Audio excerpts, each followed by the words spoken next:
This is the first time in this course that we've actually looked at different compounds. So we're going to start by looking at ionic and covalent bonds and how they're formed, and then the next set of videos is really going to look at how we name these compounds so that we can start seeing how they react. So we're going to start with a few definitions, and most of this is probably going to be review, but I need to go through it with you anyways to make sure everybody's on the same page. So first off, an element versus a compound. What's the difference?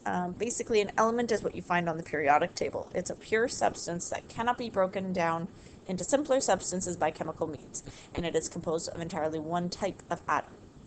A compound, on the other hand, is a pure substance that contains atoms of more than one element that combine in fixed proportions.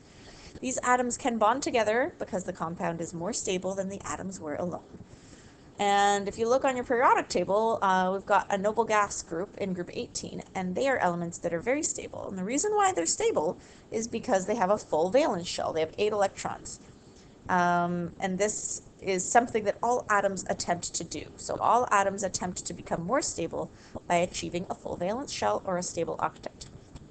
One way of doing this is by the formation of ions, which we're going to look at in a little bit.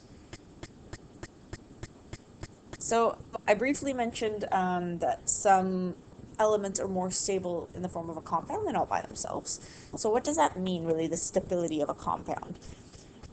What you have to remember is that all chemical properties of atoms and elements depend on the valence shell. Okay, so that outermost shell of electrons is sort of the most important thing that we need to look at when we're talking about chemical stability or chemical reactivity. So how big that shell is, how many electrons are in it, all those things will dictate how it will react. In general, the octet rule states that valence shells need 8 electrons to be full and stable, other than the first shell, which is happy with only 2 electrons in it.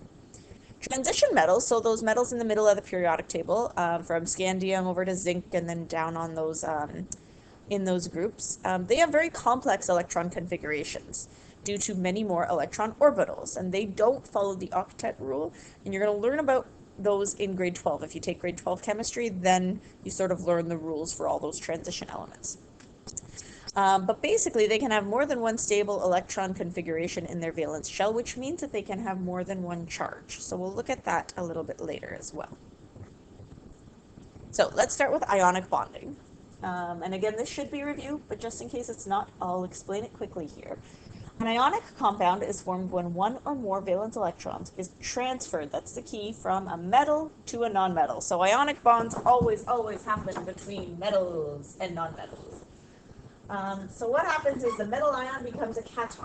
And remember that a cation has a letter T in it, which is also kind of looks like a positive sign. So a cation is a positive ion. And the nonmetal becomes an anion, or the negative N ion. The two oppositely charged ions are therefore attracted to each other, kind of like a magnet, by a force called an ionic bond. So here's an example here. In this picture, we see an electron here, and it's actually being transferred over. So this element that loses the electron becomes positive. The element that gains that negative charge becomes negative, and you have those opposite charges that are attracted to each other. That is an ionic bond. So a couple of examples are sodium and chlorine, or chloride and calcium and fluoride. So sodium has one valence electron, so I'm going to draw the Lewis dot diagram, and chlorine usually has 7. So if we're going to follow the octet rule, chlorine would like to have an extra electron right here in order to be happy and full and stable and have those 8 electrons. So what actually happens is sodium will give away its electron to chlorine, and you end up, because sodium lost 1 electron, we get sodium with a 1 plus charge. And because chlorine gained an electron, it now becomes, sorry, I'll put the square brackets in, chlorine with 8 dots around it, and it now has a negative 1 charge, or a 1 minus charge, okay? And then what happens is the attraction between the positive and negative cause them to bond together. We look at calcium and fluorine now. So calcium has 2 valence electrons, and fluorine is a halogen as well, same as chlorine, so it has 7. So what will happen in this case is, again, fluorine is missing one electron right where that blue X is, so calcium's like, hey, I'll give you one, great. So now that fluorine is super happy. However, calcium's not happy because it still has this extra electron. So where does this electron go? Hopefully you remember from grade 12 or grade 10, it also goes to another fluorine. So again, that fluorine has a spare X right there, a spare spot for an extra electron.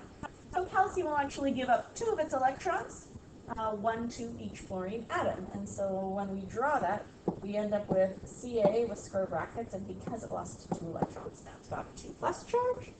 My fluorine become fluoride ions, and they each have 8 electrons around it, and that has a 1 minus charge because each one of them only gained 1. So now what we do to symbolize that I had 2 fluorines there is, I take a little 2 and I put it in front of my fluorine. Or sorry, my fluoride ion. That's how we draw the Lewis dot structures for ionic compounds. Look at both of these compounds one more time and notice that they are made up of a metal, sodium or calcium, those are metals, and a nonmetal. So fluorine and chlorine are both nonmetals. It sounds very basic, but you'd be surprised how many students will mess this up and forget this rule. So when you have a metal and a nonmetal, it makes this ionic bond, and this is what I would like you to draw. Oh dear. There we go. So what about transition metals? Let's get that out of there. There we go. They don't follow the octet rule, so they don't necessarily need 8 electrons. Some of them are happy with 5, some of them are happy with 10, some of them are happy with 18, so it just gets complicated.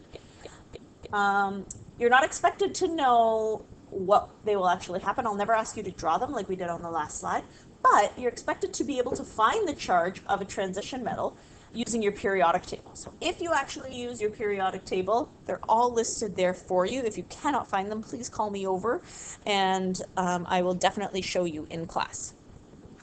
Some properties of ionic compounds: they're solid at standard ambient temperature and pressure, which means room temperature and pressure. They have very high melting and boiling points, and they're hard and brittle. So the strong bonds hold the atoms together. That's what makes them so hard. They have a regular crystalline structure, which is because of their fixed proportion, so the compound is overall neutral. And they conduct electricity when they're in the solution, so they basically, when they're dissolved in water, they turn into electrolytes. All right, next one is covalent bonding. Now, covalent bonding is the sharing of electrons to form molecules, and here's the difference between covalent and ionic. Covalent bonds occur between 2 or more non-metal elements. You will never see a metal within a covalent bond. So there's sort of 2 types that we're going to see. We have a diatomic molecule that is a molecule that has 2 atoms. This is, hopefully you guys remember, Hofbrinkel, which are all the elements that actually form diatomic molecules. And polyatomic molecules are a molecule that consists of 3 or more different elements, 3 or more atoms. What happens is the electrons are being attracted to 2 nuclei at the same time. So if we look at my diagram here, these 2 electrons are attracted to both nuclei. So it kind of keeps them in between the 2 atoms, and that's what actually forms a bond. So we have no charges here. We just have the sharing of electrons. So, oh dear, my writing, let's get that off. There we go. So, here are 2 examples that you should copy down in your notes: a hydrogen molecule and an ammonia molecule. They're both covalent compounds because they're made up of all non-metals. And this is what they actually look like. So this is how the bonds can kind of get shared. And I've color-coded it for you here to hopefully show you where those electrons go. So if you look for H2, that's one of your diatomic molecules. So each hydrogen has 1 electron. And they say, hey, I'd really like to have 2 to be stable and have a full valence shell. So they decide to share those 2 electrons, and you get that covalent bond. Same thing happens in NH3. So nitrogen has 5 valence electrons, and 3 hydrogens each have 1. So they'll each make a bond like that and form a covalent bond with nitrogen. So remember that the Lewis dot diagrams that are shown here include all the valence electrons. But the structural formula doesn't indicate if you have lone pairs. So a lone pair is, I'll try to do this in a different color, is this here. So see how that pair of electrons isn't actually bonded to anything? That's fine, they're allowed to do that, and they just kind of float around.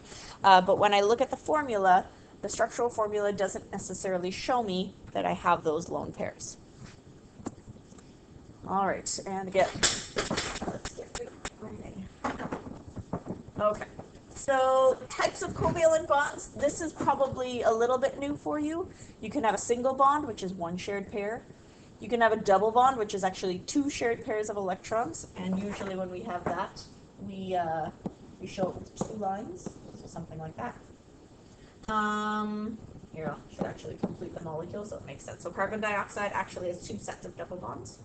And a triple bond is as three shared pairs, so 6 electrons total. So for example, in N2, there are actually 3 bonds there. So we would show that like that. And like I said, you may also have non-bonding pairs of electrons, and these are called lone pairs. So when we draw these Lewis dot structures, you should be following these rules. You always write the least electronegative atom in the middle and put the other atoms around it. Then you count all valence electrons for all of the atoms that you drew. You place 2 electrons in each bond, complete the octets of the atoms attached to the central atom by adding electrons in pairs.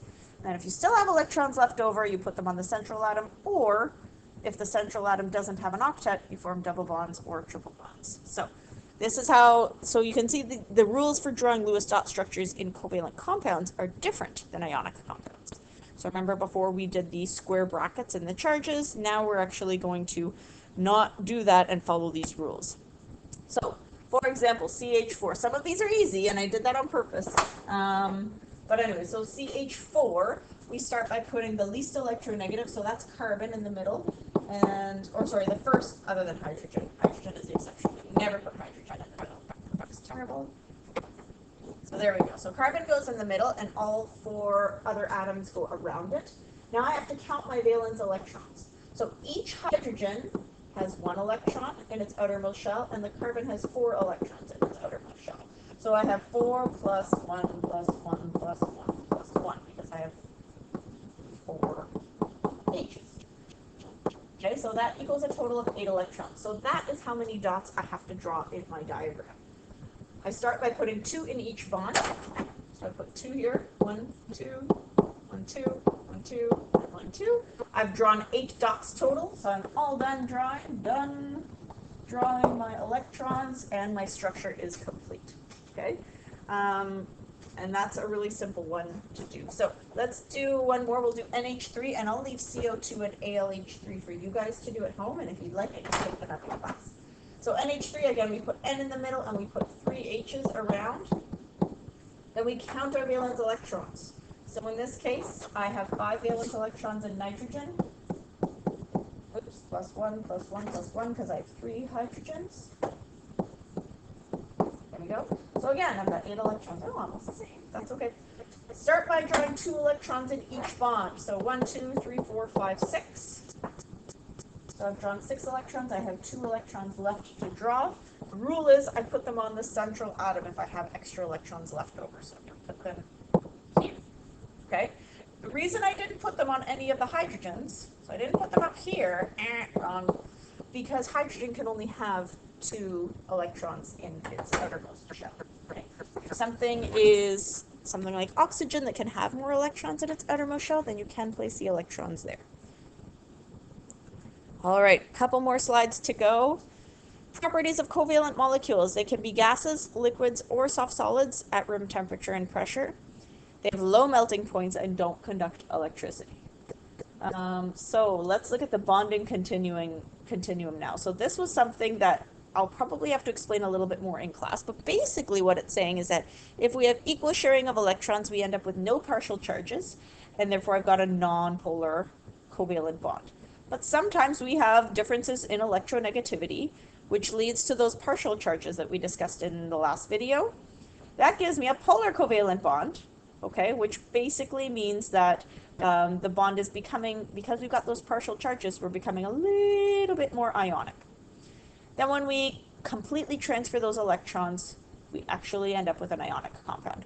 The difference there, the rule is if we go, say, between 0 and 0.4, differences in electronegativity. So if you look those numbers up on your periodic table and you subtract them, if the number is between 0 and 0.4, then you've got a nonpolar compound.